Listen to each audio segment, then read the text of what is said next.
what the 11 plus journey looks like? Well, our podcast today on the Resilient Kid, Sabah, is going to tell us all about it. Hi, Sabah, how are you? I'm very well, thank you, Ashley. It's lovely of you to join us here today. Introduce yourself to our listeners. Tell us a little bit about what you do and yeah, a little bit about this 11 plus journey. Right. First of all, thanks a lot for having me here. I help guide and mentor parents who are looking to put their children forward for selective tests for grammar schools and independent schools. And it all came about when I was preparing my own children for the 11 plus. So that's what I focus on, the whole journey, the whole aspect of the process. And I imagine for parents, and particularly parents, because I don't know if this is true, but my kind of experience is that a lot of people say we'll go to, a state primary school and then look to going for 11 plus kind of as we hit that year six and might decide to, go to a selective school or go to a grammar school. Is that your experience, Evan? Yes, absolutely. And I think that's the experience of most parents. Like their children go to state primary schools. And then when it's time for secondary, they start to think what they could put their children forward to, and selective schools, brown schools are a good option. And that's also the way I saw it. Yeah, I think that's, experience. I mean, I work kind of in a various selection of schools actually. I'm really lucky and privileged to be able to go into many schools to, support students there. So tell us a little bit about what does the 11 plus look like? What's the process if a parent was thinking about, putting their child forward for the 11 plus? When ideally should they be looking to do that, like preparing for that, and then also what is the process for that? Okay, so this depends on parent to parent, differs. But what I would say is look at the 11 plus as a journey in itself because yes, you want your children to do good and to go to a good school, but it's very hard to say when do you start that. And my whole idea is that the main crux of the prep is in year five. That's what I did with my own. Both of my sons, families I've seen that they start quite early, even as young as year two and three. And then year four is something very, very, very common nowadays. Uh, I understand that the competition has become really fierce nowadays. And it's not wrong to say that to use that word. So even though the 11 plus was meant to be for more able children who did not need tuition, now it's such a very tuition focused prep that the competition is getting bigger and bigger every year. So that is why families start earlier. But I think time to start the prep. But having said that, laying the foundations from the very early years is a great idea without thinking of the 11 plus, but just laying the foundation for skills in English and maths, but also to just form this attachment with your child through academic, spending time together. And I look at it that this prep will be about spending time together and doing all these things, amazing things, and getting children ready for that. So that I think, in a nutshell, that's what I believe in.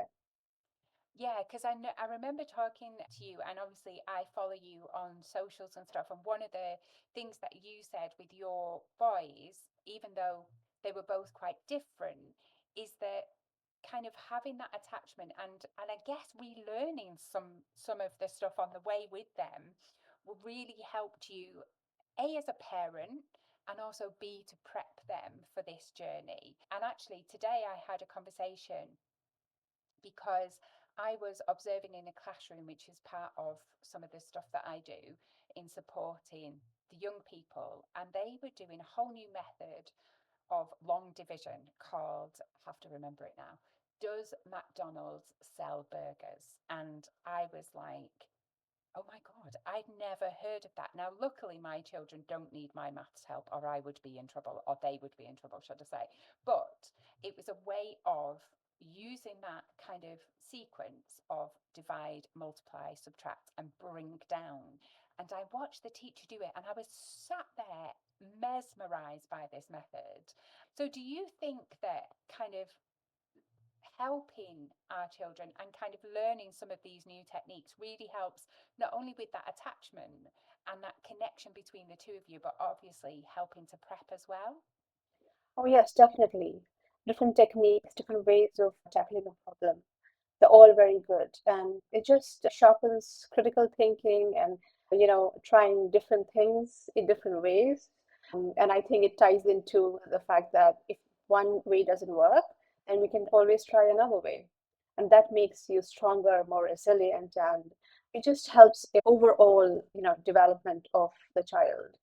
And also even the practical things, not just bookish knowledge, but practical things like taking your children shopping and doing the maths there is a very, very good way. They learn without realizing that they are learning. So yeah, it's interesting you mentioned the division. What year was this in? Year six. Amazing, yes.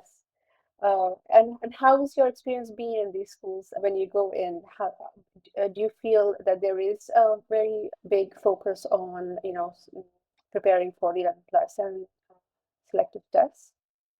Yeah, so because I'm lucky enough to go into a very large selection of different schools, if they're not preparing for SATs, then it's 11 plus. But actually, what I'm finding is that there is some families that are opting to do SATs but then get tutors like yourself to help prep them for the 11 plus journey as well, so that they're kind of almost like edging the bets to, so that they're still going to go forward for SATs and see how they get on there. But actually, if they can, if the children do well at the 11 plus, then they'll either choose to go to grammar school or, an independent school. So yeah, it's quite a mix at the moment that I'm seeing. Amazing, yes. And I think the 11 plus prep, whether you want your child to go into a grammar school or a selective school or not, I think the 11 plus prep is a really good way of upskilling everything, academic skills and all the other skills, teamwork, because you do things together.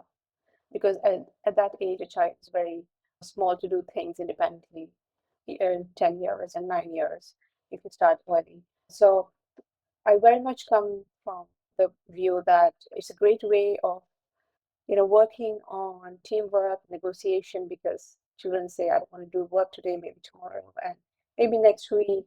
So all these things, I think, make it a very holistic prep, and it will give the child a heads up no matter what school they go. So tell us a little bit more about, and we'll put a link in the show notes, but Sabah is an author as well, and I was very lucky to receive one of her books. Sabah, tell us what made you write the vocabulary book?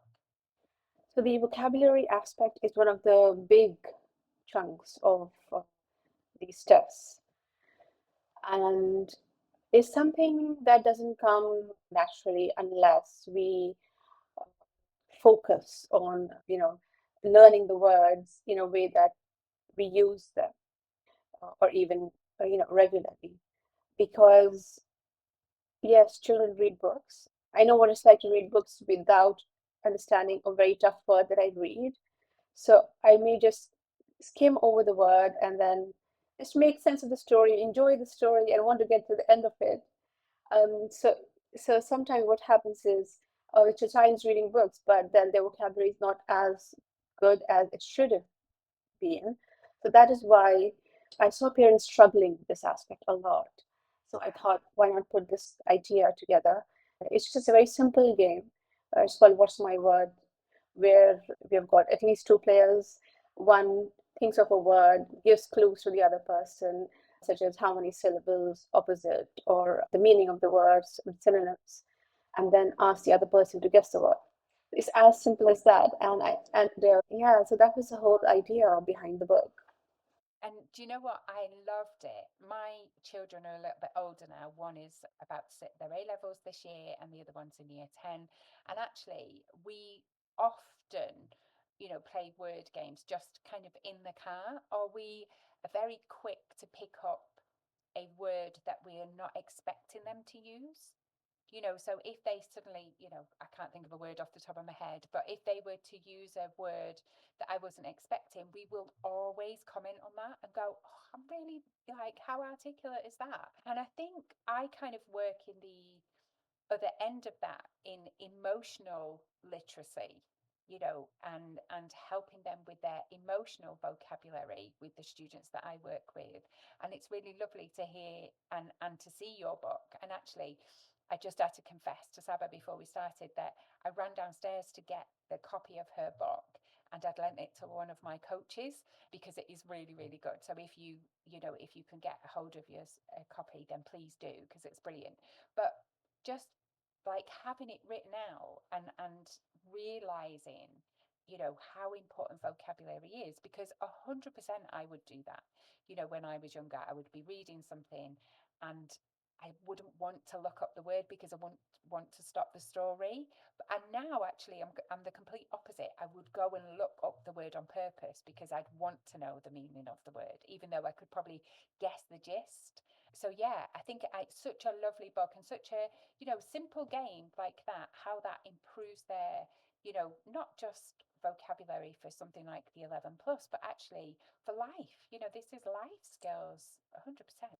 Yes, absolutely. I totally agree with you on that. And even the emotional literacy aspect. I'm just so glad that you like the book and that you, yeah, you're giving it to your coaches as well. That's a very huge privilege for me. I totally resonate with, the word games. I remember playing word games with my children. And I have to tell you this, which I haven't told to many people. My younger one literally took it all very literally. One day he's moving about, he's shuffling in his seat, and it was going on, and he says, "I'm stifling my fart," which is the most, we still laugh about it. We try not to remind him, but yeah. So children do pick up things and then you try to apply it. Yeah, oh, that is so funny. That is just brilliant. And how articulate as well. I mean, how many children would say stifling? I love it. So that's absolutely brilliant. And just goes to show you, doesn't it, how children pick up very easily words and can use them in context really, really quickly. Yeah, that's brilliant. I love that. I love that. So one of the questions that I wanted to kind of ask you is, how do you how do parents kind of, if there's one bit of advice that you could give parents who are thinking about the 11 plus, where do they start, do you think? I think where to start? You start by spending time with your child, being more interested in them, in their life, playing games with them. If it is and for the other, the real aspect of selecting schools and so on, start researching, spending more time in finding out what school will be suitable for your child and making a short list, and then going a little bit further and doing some research on the admission rules, because each school has their own admission rules regarding catchment area, sibling criteria, the kind of tests they test children on, and so on and so forth. So I would say start researching, and that could be as early as year 3 or 4, even definitely in year 5, and work with your child in spending time to uh, improve on their English and math skills, and just work on attachment, because that plays a very big important part, I feel, because it's quite a tough process at the end if you look at it, and you don't want to overwhelm your child. You don't want them to feel like if they don't go through it and are successful, then they are a failure, which is, is something that is very common in this space. And I think it's a very negative part of the whole process. So a child should have that a grounding and foundation that no matter what, they'll be fine.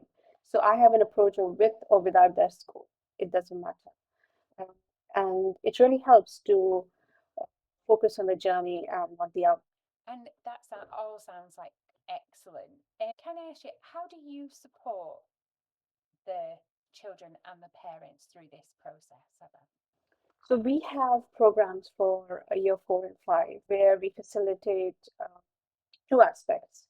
So children's prep and the parents' guidance. So we have a guidance for parents, a course where they look at the whole process of what do they do, how do they cover the syllabus, how do they research schools, and how to really make sure you're covering your base and also supporting your child, right? And then the second aspect is children's tuition, which I don't tutor myself, but I have excellent tutors who do that. So we have lessons, weekly lessons, which cover the whole syllabus in the whole year. So that, yeah, so that's what I offer parents. And yeah, it has been a very, we have got really good feedback on that as well.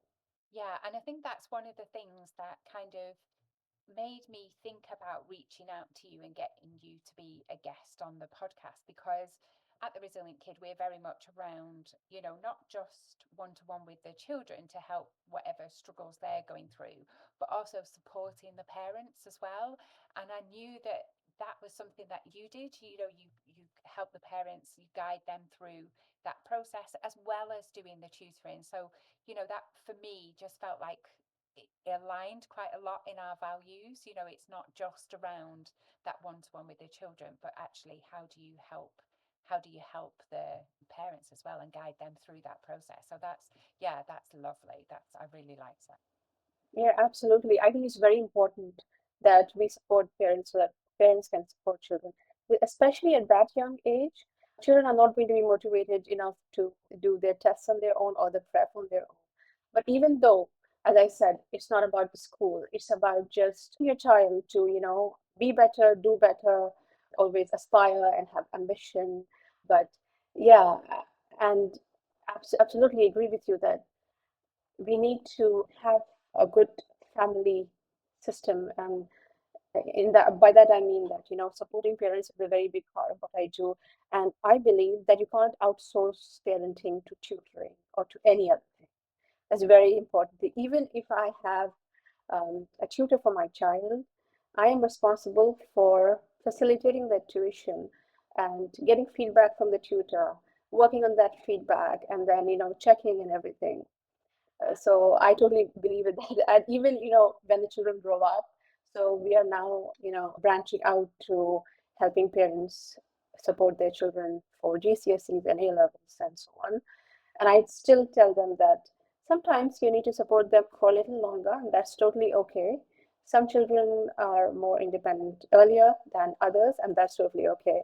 And somebody told me at an event, when I was saying that my son does not really do anything independently, he was in year 9 or 10. He said, keep supporting him because the penny drops eventually. And sometimes you don't even hear the penny drop. And that really resonated with me. Yes, and I think so. This is a discussion that we've had this weekend in the village, which is my Facebook community. And I say my, it's our Facebook community. And it's been really lovely. And one of the things that I'd said is, do you realize that the brain doesn't stop developing until they're in their 20s? And somebody put in there, please tell me it's early 20s, asking for a friend. And I was like laughing. And I know this person really well, and I know that she's got a girl and a boy. And I said, good news is it's early 20 for girls, but for boys, it's late 20s. So I know you've got two boys, Sabah. So yeah, hate to break that to you. But you're totally right. I think there's times when, I've got two different children and I always think that about when you have a child, if they gave you a manual, you know, and then you have another one, you'd have to throw that manual in the bin because no two children are the same, are they? And I think for me, it's around meeting them where they're at. My eldest will be at university in September. Everything goes according to plan. And I know for a fact that she will be 100% independent. She will probably come home once a term if I'm lucky, whereas the younger one, isn't as independent. He does need, more support. And that's just where he's at the moment. And so, yeah, I think that, eventually the penny will drop, and it will. And it will drop with various different things. It's like a friend of mine once said, how do you get into have a shower? And I was like, it will happen. Honestly, it will happen at some point. You don't have to nag them to have a shower every day or brush their teeth every day. It will happen. However, they probably will be in high school before that happens. Whereas I think, some kids just cotton on a bit faster. That's all. Yeah, I totally resonate with that. I've got two sons and both very different, just like yours. And funny enough, the older one is someone who gives me sleepless nights. Even now, he'll be 21 soon. And yeah, I hope it's early 20s. I do hope so. And the younger one is so independent. He started university this year, and I literally had to beg him come home because he just loves it there. And when he comes home, he takes care of the dinners, so I don't have to think about cooking. And the older one doesn't go near the kitchen at all. Yeah, 100%. So, just before we finish, is there something that, some advice or some tip that you could give to parents who are thinking around going on this 11 plus journey?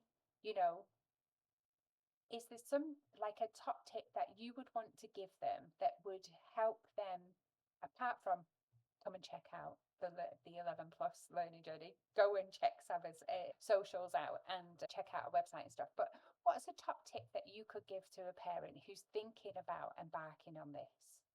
It's a difficult question because there's so many things I can think of.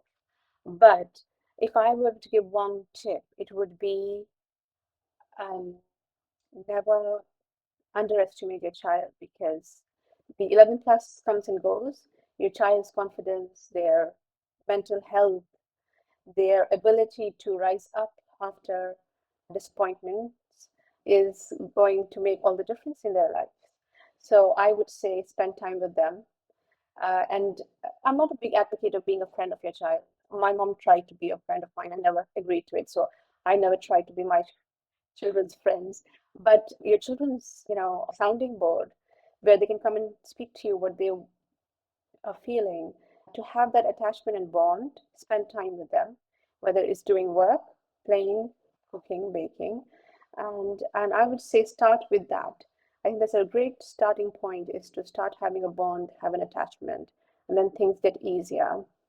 And definitely this 11 plus is going to be tough, but it's great for if we approach this with balance and with little information as well as an understanding that it's not the be all and end all. It can work out splendidly for you. For me, it has been like it has opened up a wholly different way of life, and I think it's not just the schools, but it's a way of thinking that you can aspire, you can just go and try new things and learn new things. And even if you fail, there's always something that will be there for you. So my top tip would be to spend time with your child, getting to know them, and yeah, forming an attachment with them. I love that. Just making that connection. And, I'm a big advocate of connecting, before anything, before you're asking them to do homework, before you're asking them, to do a job around the house, having that connection, having an interest in, what's going on in their life and just spending time with them. And I find that actually then they want to do things and they want to spend time with you and they want to do the things that you're asking. So I love that, Sabah. Thank you. Can I just say, so I had somebody who came on as a guest, Joanne, and we talked a lot about SATs. And that's why one of the reasons why I wanted to look at kind of the other side of those families who were going to go for 11 plus. And I feel like today, we've had an insight into what that looks like. And so please do go and check out Sabah at the 11 plus journey. And 11 is 1 1, so the number 11, the rest of them. So the 11plusjourney.co.uk. Please go and check her out and reach out. And if you have got any questions and you want to, ask Sabah, then you can always email in, ask in the community, or the village, or also just reply on where you get the podcast, because we always pass those questions on as well. And check out her book. It's amazing and it's really good fun. So, Sabah, thank you so much for joining us today. I feel like we've had a real insight into that journey. Oh, I hope so. Because it's so very vast that it's very difficult to, get everything in 30 minutes. But yeah, as you said, attachment is such an important part. It makes everything easier. Even making the child sit down and do work becomes easy. And yeah, and thank you so much for having me. And if there's any way I can help anyone or guide them or even a sounding board, I'm more than happy to do that. Thank you very much, Ashley. Thank you, Sabah. Take care, everyone. Thank you for joining us today. Go and check out the 11plusjourney.co.uk and follow Sabah on the socials if you want some more information.